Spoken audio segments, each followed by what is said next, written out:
Good evening, church, and welcome to this September 22nd edition of the Midweek Update. We have some exciting things to talk about today, so let's jump right in. Our final touches are underway on our foyer project. Chris Qualls has been working on the cabinets in the bathrooms and on the coffee bar. He's completed the installation of the cabinet doors on the coffee bar and is still working to complete the doors on the bathroom cabinets. Hopefully, that'll be done this week or sometime very soon. The countertops are in. Yes! Brother Donnie worked with Brother Mark Reed, Brother Ralph Waycaster, and Coach Kuntz, and maybe some others. They got the countertops with sinks installed and plumbed in the bathrooms. And as you can see from these pictures, they look wonderful.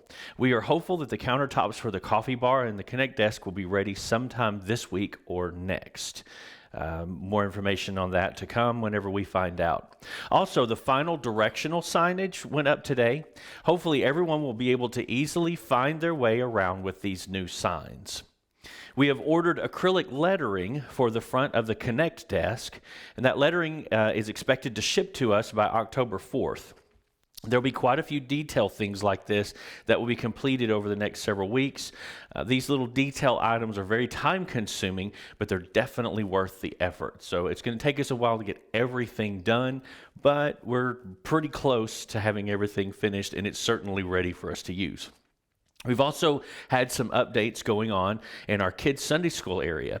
Rod and Tanya Sperlin have been working to reclaim a room that has long been a workspace / storage space. They've been doing that to be used for Sunday school again as we grow and expand. New flooring has gone down and new paint for the walls. And Vicki James has also been hard at work decorating the walls with vinyl wall art, creating this beautiful tree. These nice touches will make the room inviting and engaging for the kids as they attend our classes. More exciting news is that our internet is back! After 2 weeks of being without internet, we finally have the service restored. This means we can now receive phone calls at the church office and we'll be able to resume our Facebook Live broadcasts of our services.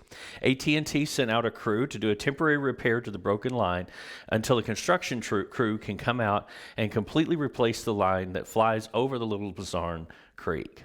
Don't forget the exciting news that we are moving forward to church.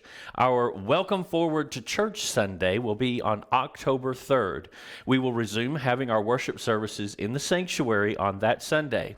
The foyer project is complete enough at this point that we can resume our regular worship services in the church sanctuary and the surrounding areas. This is a wonderful blessing that we have been looking forward to for some time now. On that day, the Mattingly family will be with us to lead us in worship and present their ministry, and I will be preaching the morning message. It'll be an exciting day as we get forward to church. A big thank you to everyone who has participated in the volunteer work on the foyer, the bathrooms, the nursery, kids' classrooms. Everything is looking wonderful, and it's a blessing to finally be able to actually use these areas in our worship and in our ministries. Speaking of nurseries, we will have a nursery available during our worship service as we have in the past, and this will be a combined nursery that will be moving to the toddler nursery room on that same Sunday. This room has a brand new floor and is a great space for our youngest family members. The next Welcome Forward Sunday event will be our Welcome Forward to Sunday School. On Sunday, October 10th, that's a week after the first one, our adult classes will resume along with some new classes that will be formed. This will complete our restoration of the Sunday School ministry and bring new and exciting days ahead as we minister to our community through fellowship, family, and of course, the study of God's Word. Also, don't forget that this coming Sunday, we will have Bible translator and missionary Matthew Thompson with us in our service. He will be presenting the work that God has called him to do and preaching the Word of God to us. You don't want to miss getting to be a part of the service this Sunday, September the 26th. Now for a few prayer requests. Please keep us in your prayers as we begin the process of moving all our ministries to the new areas.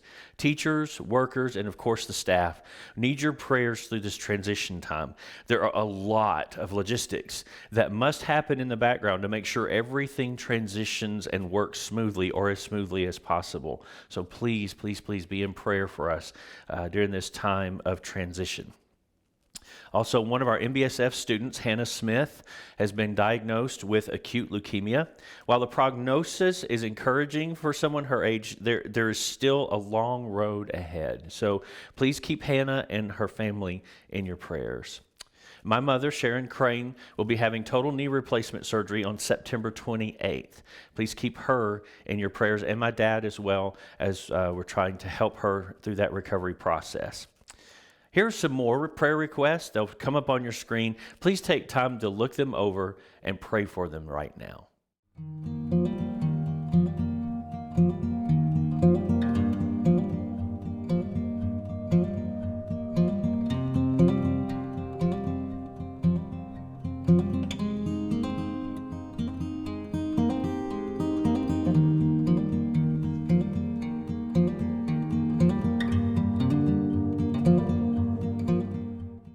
All right, now it's time for a word from the Word.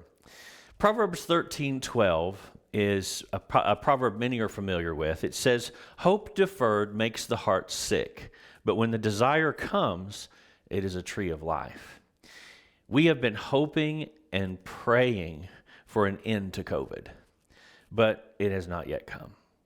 We have been hoping and praying for the freedom to live as we have lived in the past, but it has not yet come. Such times can be discouraging, as we read in Proverbs 13. But when we finally receive what we have hoped for, it brings sudden and great joy.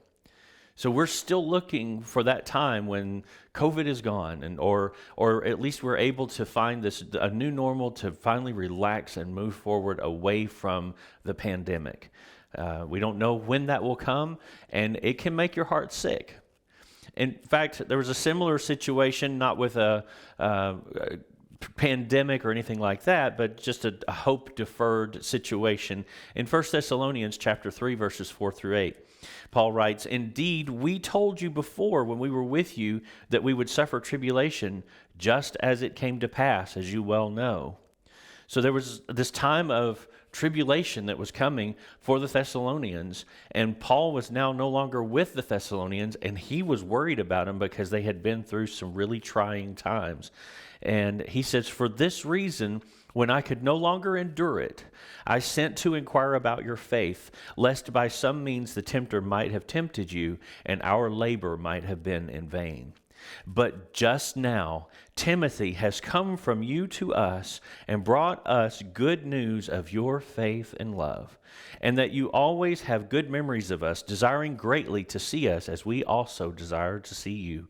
Therefore, brothers, during all of our afflictions and distress, we have been encouraged about you and your faith, for now we live if you stand strong in the Lord." So Paul was still going through struggles and trying times, but he just got word that the church at Thessalonica had absolutely been faithful. And he was absolutely thrilled, even in the midst of his own troubles and struggles. He was filled with joy, this hope deferred, not sure, worried about what was going on with them, not sure what he was gonna find out. But when Timothy came back and told him they were still being faithful, that they were praying for Paul, they were staying faithful to the Lord, it absolutely thrilled him, even in his own time of despair. They had gotten to the point that they were literally sick with worry or concern and lack of information. So they sent Timothy to check on them. So this moment when they were in distress, they were concerned about this church that they had planted and hadn't heard anything from them. They knew that they were having troubles too, and there was deep spiritual concern about what was going on. And in one moment, when Timothy walked through the door, there was suddenly joy, elation, happiness. It totally just changed everything. So that's what we learn in Proverbs 13. Hope deferred makes the heart sick, but when the desire comes, it's a tree of life. You know, we've been longing and hoping to move forward with our ministries and to be able to physically move our Sunday worship back to our worship center or the sanctuary. And up until now, this has been a hope deferred. But now we have the promise of good things. Now we have the promise of moving forward into our sanctuary once again. This brings us great joy and great hope. It renews our excitement and brings anticipation. All of these things are emotions, and emotions can be flighty, but when God blesses us like He has been through this pandemic and then allows us to move forward seeing souls saved as we have and lives changed as we have, it just brings joy after joy after joy. We have great reason to rejoice, church. God has blessed us through the pandemic. During the middle of it, He has blessed all the way through it, and He is moving us forward. Forward in our ministry to Lake Hamilton and the surrounding areas, forward in our worship and teaching ministries, forward in our building and grounds, and forward for the cause of Christ. We have great reason to rejoice today for what God has done and what He is doing now. Have a great and blessed week, church. We'll see you on Sunday.